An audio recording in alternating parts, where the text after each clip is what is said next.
Hello, I'm Rachel and welcome back to my channel. Today we are going to talk about burnout. Show of hands, who has experienced it? And I can feel the collective hands raising right now. Just know that you are not alone when it comes to burnout.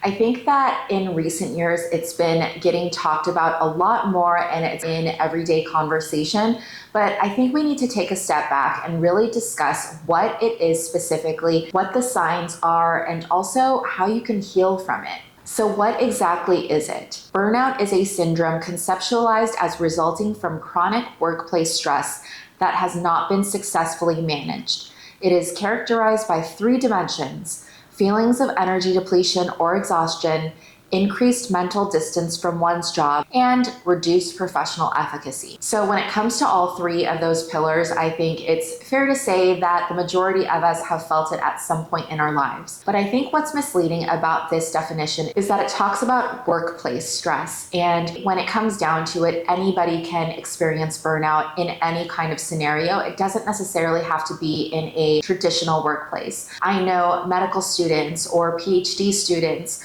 or mothers or caregivers who have experienced burnout. So I think it's really about what identity do you hold at the forefront of your day. So I know that I have experienced true burnout of chronic workplace stress a couple of different times in my life, but it has shown up in different ways. There's actually a psychologist, Herbert Freudenberger, who coined the 12 stages of burnout, and they all progressively get worse over time. So we'll go through some of the stages of burnout that I think are most prevalent that you might be able to relate to. So let me know in the comments if this is something that you connect with. It is so important to really be able to identify if you are in burnout, because it's just like a cold. If we feel a little tickle in our throat, or if we start to develop a cough, or if our eyes start to water, we know that, okay, maybe it's time for us to slow down. Maybe it's a cold that's coming on, so I better try to get some more rest. I better drink a lot of liquids. I better have some vitamin C. So you know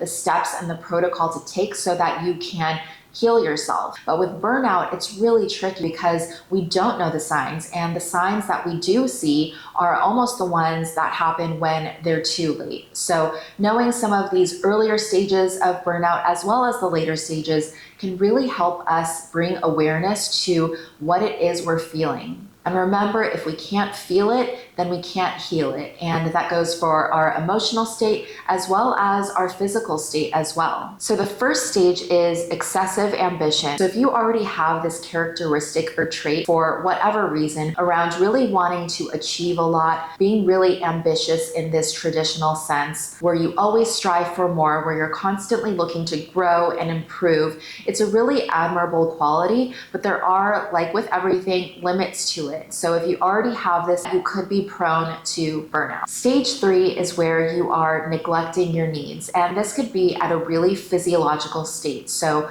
you're skipping your lunches because you have a lunch meeting, or you're so busy during the day, so you end up either not eating or you're eating at like 3 or 4 p.m. Or maybe you're not sleeping because you're staying up on a very consistent basis trying to finish up work or get ahead of the next day. Or maybe you stop exercising, you're not going outside for fresh air, and you're really just stuck to your screens, and you're not listening to the basic needs of what your body needs is fresh air and some movement. So I have definitely experienced this to where maybe I'm so busy during the day that I skip a meal one day. That to me is not burnout, but when it happens over a consistent period of time, for a prolonged period of time, that could mean that you are in stage 3. Stage 5 is you are not focusing on relationships that were and are important to you. So you can't meet up with your friends because you're busy doing work, or you can't make family dinners every night because you have to be on call or you have to be working towards a deadline of some kind. So there's this revision of values that happens where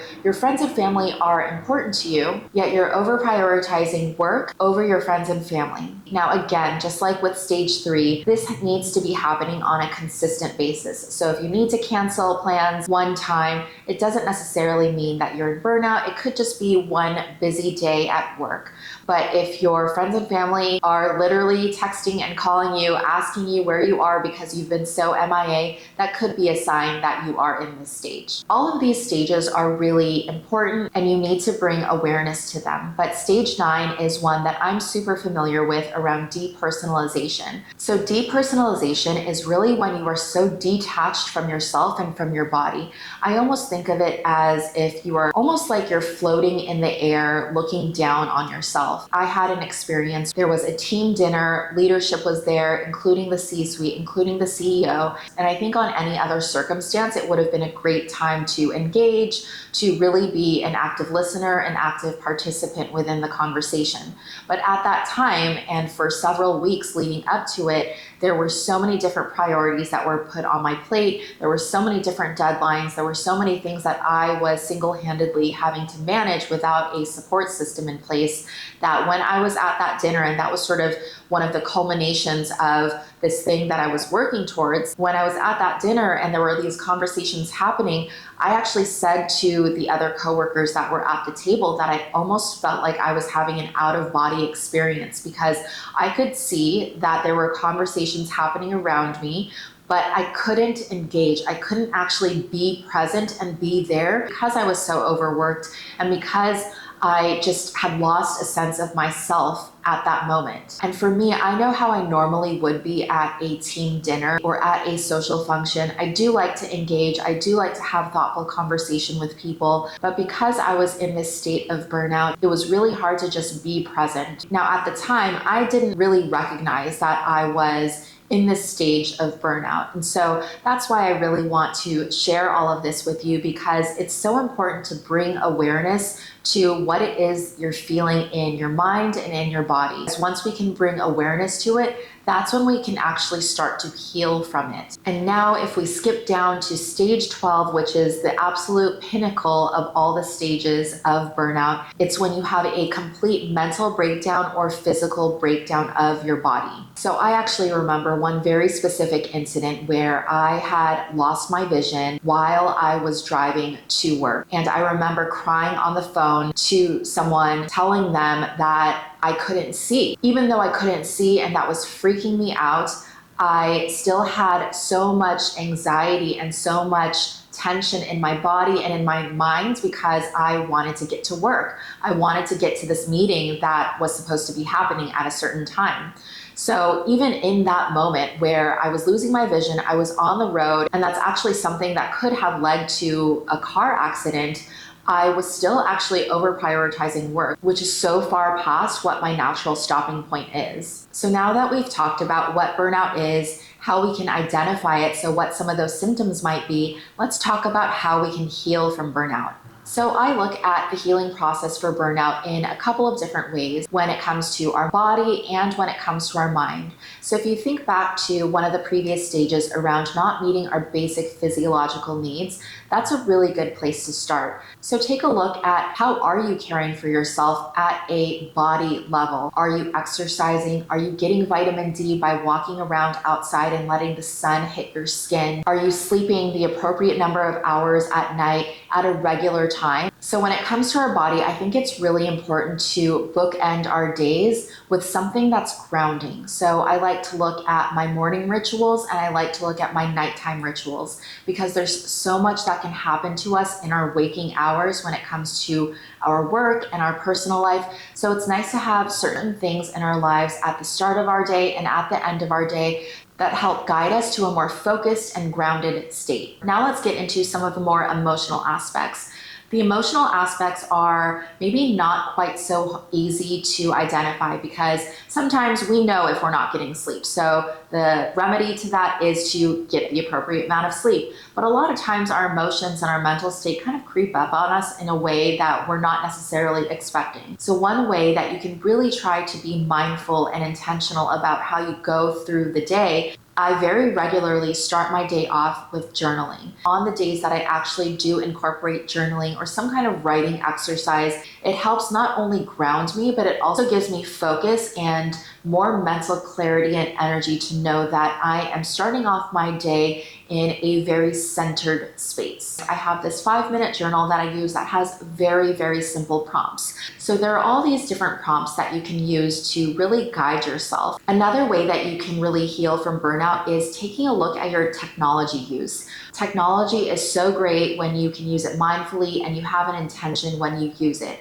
But there are often times that technology can actually work against us. How many of you feel triggered when you hear a Slack notification or an email coming in? There's certain pings and notifications and bells that sometimes just tense us up a little bit because it's so associated with work. So it's really important to have mindful boundaries around when, where, and how often you are using technology. So really start to ask yourself certain questions around, am I feeling drained by this technology, or am I feeling energized by this technology? Sometimes we do want to stay connected and be plugged in because it's helpful to us, but sometimes it is actually not the right time. So to go back to the relationships that are important to us, if you're someone who checks your phone, checks your email, checks social media while you're in the company of others, while you're with people that you love and care for, maybe that's an opportunity to challenge yourself to put the phone away, turn off your notifications, go on Do Not Disturb,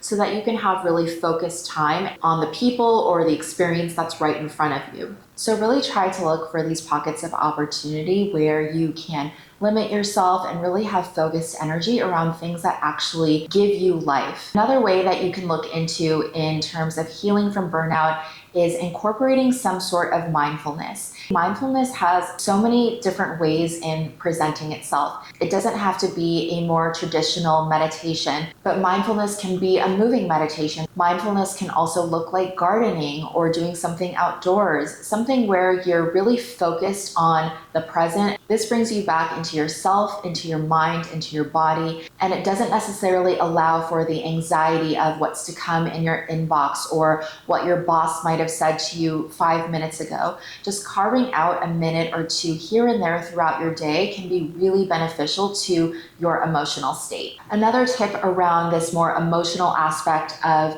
healing from burnout is really leaning into connections. I believe it was in stage 5 where it's this revision of values and you're not spending time connecting with people that truly light you up because you're so focused on work. This one is near and dear to me because connection and community, those are some of my personal core values. So when I am not in community, when I'm not feeling connected with others, I know that is not good for my mental space. For as connected as we are through technology, society is as a whole becoming more depressed, becoming more isolated, becoming more lonely. So it's really imperative that everybody find meaningful connection and find those moments to where you can connect with loved ones, with friends, with new members in your circle. There's actually this analogy that someone had told me and it really resonated and I remember it to this day. It was so many years ago.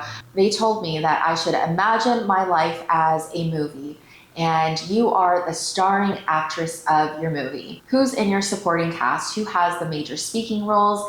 Who's in the background as a background actor, as an extra? And who doesn't even make the cut because it doesn't make sense to the narrative of how you want your story and your life to unfold. So really think about who is in your life and where you would like to go, because those are the relationships and those are the connecting people that you want to invest more time into. So when you have these moments in your life where you are overworked, you're tired, you're in burnout, these are the people that will fill you up.